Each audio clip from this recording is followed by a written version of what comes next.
Farewell to purchasing inferior products from competing companies, declared the president's wife, single-handedly terminating a crucial contract. As a key client, her decision left me anxious, yet amidst the concern, inspiration struck. Understood.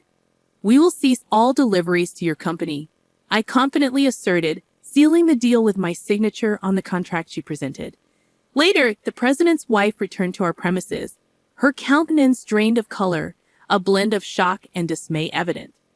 My name is Mia, aged 37, and I helm the company passed down from my grandfather, a bastion of stability with a roster of esteemed clients. To safeguard our legacy and workforce, I immersed myself in economic studies and business development. Specializing in precision mechanical equipment, our seasoned employees, some with tenure dating back to my grandfather's era, impart invaluable knowledge. My dedication hasn't gone unnoticed. I've garnered trust and respect, even among the elder staff. However, the journey to further recognition is ongoing. There's always more to learn. Then, an extraordinary incident unfolded within our midst, the catalyst being the president's wife of a pivotal client. Despite our long-standing relationship, she derided me as a childish girl unfit to lead.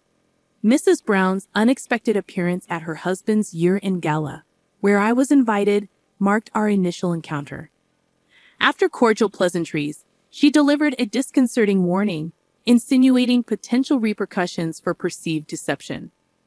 Confounded by her animosity, I observed Mrs. Brown's amiable demeanor with others, contrasting sharply with her demeanor towards me. As the evening waned, I couldn't shake the feeling of unease, pondering the underlying motives behind her hostility. And so, as the festivities concluded, rather than attending the after-party, I retreated to contemplate the unsettling exchange. I resolved to visit my parents' house, seeking insight into Mrs. Brown's perplexing behavior. With both my parents and grandparents residing there, it served as a sanctuary where I often sought counsel from my grandfather.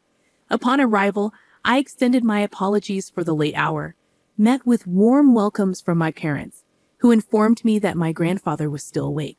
Eager to delve into the matter, I sought out my grandfather to inquire about Mrs. Brown's character. To my bewilderment, my grandfather painted her as an epitome of perfection, a devoted wife unfalteringly supporting her husband, devoid of ulterior motives. Yet, the more I learned, the more perplexed I became regarding Mrs. Brown's demeanor. Days after the eventful party, Mrs. Brown made an unexpected appearance at my company, much to the surprise of my staff and secretary. Her unannounced visit left her waiting, a situation that evidently irked her. Venting her frustration, she chastised my secretary, attributing the company's alleged incompetence to my leadership, a sentiment I found unjustified, given the circumstances. Regrettably absent during Mrs. Brown's visit, I swiftly arranged a meeting to address her grievances. Upon entering the president's office, I anticipated encountering her husband, only to find Mrs. Brown occupying his seat, exuding an air of superiority. Despite this, I extended my apologies for my prior unavailability and expressed a willingness to address her concerns. To my surprise, Mrs. Brown abruptly declared goodbye to utilizing inferior products from other companies, a statement that left me momentarily taken aback. I stood in stunned silence, my expression surely betraying my disbelief as Mrs. Brown leveled her accusations.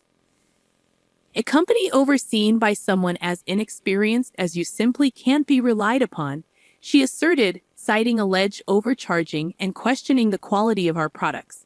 Her assertions were baseless, prompting me to vehemently defend our pricing and passionately extol the superior quality of our offerings, endorsed by the president himself.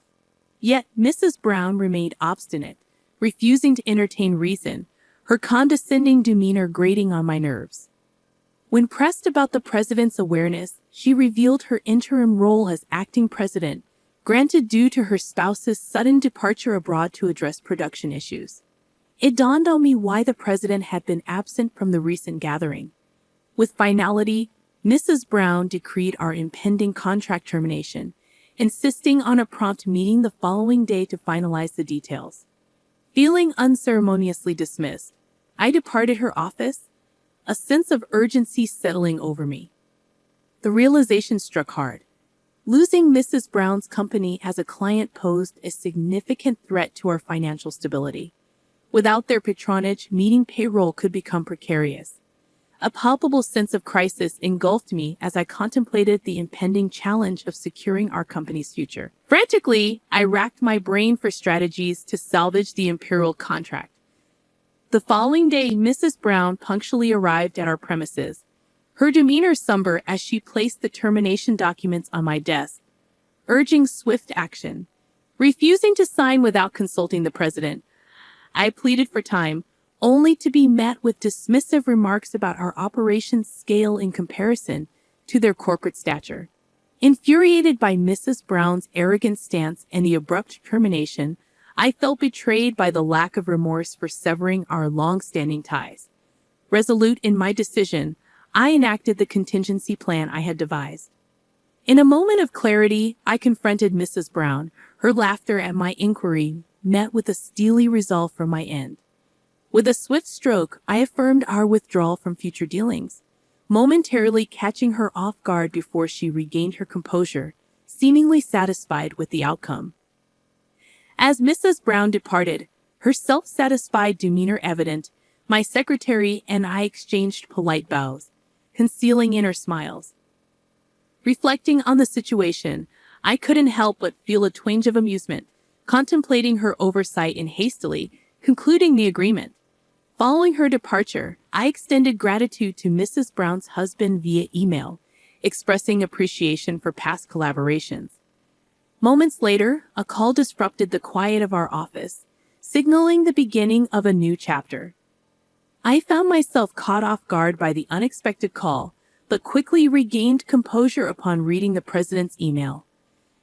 Agreeing to his request for a meeting, I awaited his arrival alongside Mrs. Brown, her demeanor displaying clear discontent. Formalities exchanged, the president wasted no time in getting to the heart of the matter. Seated comfortably, I narrated the sequence of events leading to the contract termination, Mrs. Brown's abrupt decision, and my subsequent response. As I recounted my frustrations, the president's complexion paled, immediately offering a sincere apology. Mrs. Brown, visibly surprised by his reaction, attempted to intervene with a sharp rebuke, but the president's resolve remained firm. Against Mrs. Brown's objections, the president insisted on extending an apology, acknowledging the gravity of the situation. With a mixture of reluctance and disbelief, she reluctantly complied, her displeasure palpable. Turning to me, the president earnestly implored for reconsideration, highlighting the significant impact the termination would have on their company. Despite Mrs. Brown's silent disapproval, he continued to express remorse, underscoring their reliance on our partnership.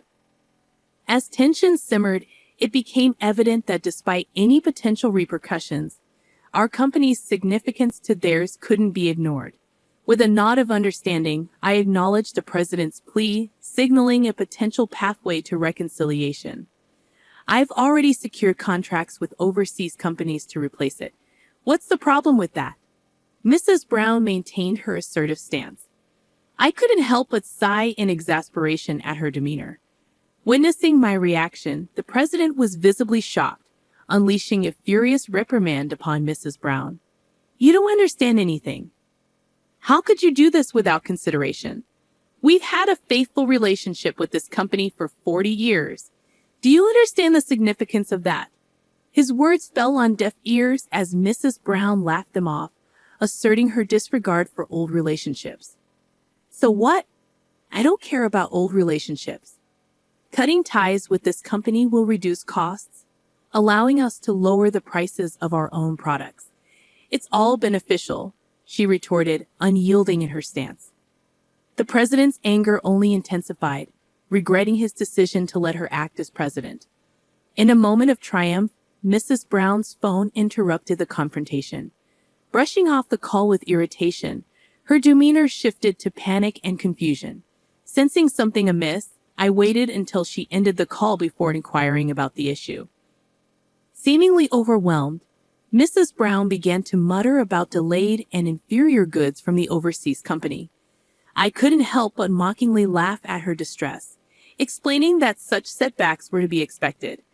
Our precision mechanical equipment boasted unique craftsmanship and technology, qualities that couldn't be replicated elsewhere.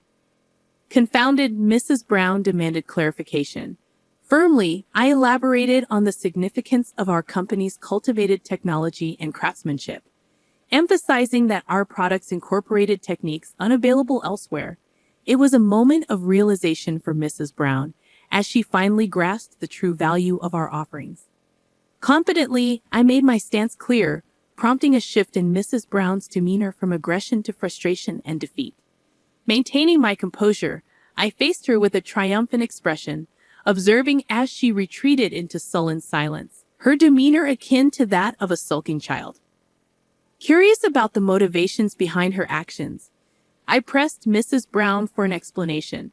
With a defined attitude, she began to unravel her intentions, her desire to pass the company to her son conflicting with her husband's plans.